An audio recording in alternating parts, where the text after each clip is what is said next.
Good day. Here are the stories for the Manila Times for Thursday, January 28, 2021.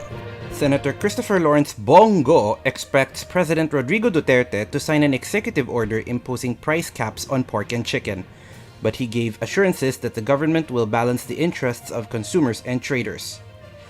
Go said the president is reviewing the proposed order that will set price ceilings for the two products.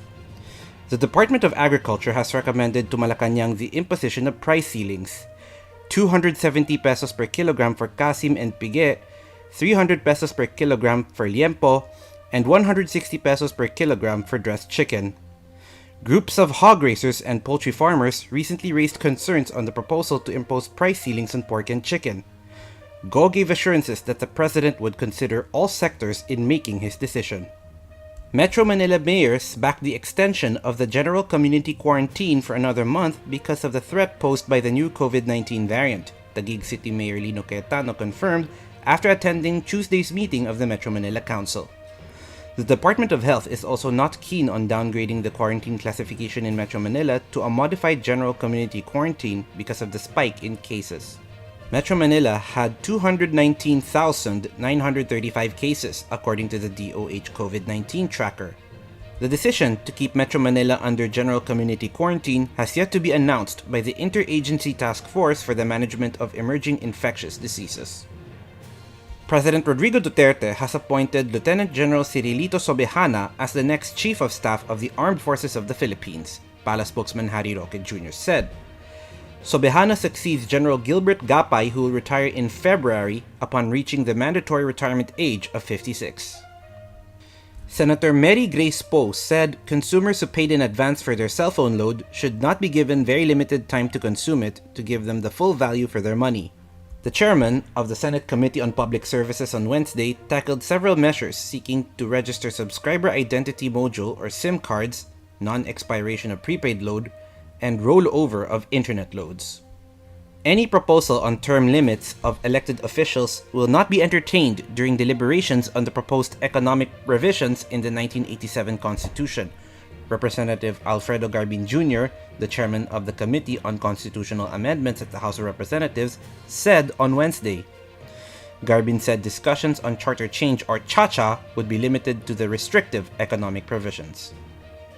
The Philippine National Police has ruled out homicide in the death of Christine Angelica Dacera, saying the former flight attendant died of natural causes. The Crime Laboratories report, dated January 11, said the 23-year-old died of aortic aneurysm. Dacera was found dead on New Year's Day after partying with friends at the City Garden Grand Hotel in Makati City. Topping our business section, the country's trade deficit shrank year-on-year to $2.18 billion last month as both imports and exports fell, the Philippine Statistics Authority reported on Wednesday. Data from the statistics agency showed that the amount was a 26.4% contraction from $2.9 billion in December 2019, but was 23.3% wider than November's $1.7 billion. Inbound shipments fell by 9.1% to $7.9 billion in the 12th month from $8.7 billion a year earlier, while outbound ones slipped by 0.2% to $5.7 billion from $5.8 billion. Total external trade hit $13.66 billion, down 5.6% from the year earlier of $14.46 billion. Over to sports. San Beda University head coach Boyet Fernandez believes that the San Beda Red Lions will still be competitive in the National Collegiate Athletic Association or NCAA men's basketball tournament even without Evan Nel and Calvin Oftana. Nel was a member of the season 95 mythical team, while Oftana was most valuable player. Nel transferred to De La Salle University last year, while Oftana skipped his final playing year to enter the Philippine Basketball Association rookie draft on Tuesday. Yen Macabenta, Ramon Tulfo, and architect Felino Palafox Jr. are today's front page columnists. Macabenta discusses the difference between public health and medicine. Tulfo asks whether or not Defense Secretary Delphine Lorenzana and soon-to-be outgoing Armed Forces Chief General Gilbert Gapay talked to each other over a since-deleted controversial list of personalities supposedly recruited by the Communist New People's Army. And architect Palafox talks about the architecture of religious centers around the world. Today's editorial focuses on green spending being the key to the Philippines' economic recovery. Read the full version on the paper's opinion section or listen to the voice of the Times. For more news and information, get a copy of the Manila Times on print, subscribe to its digital edition, or log on to www.manilatimes.net.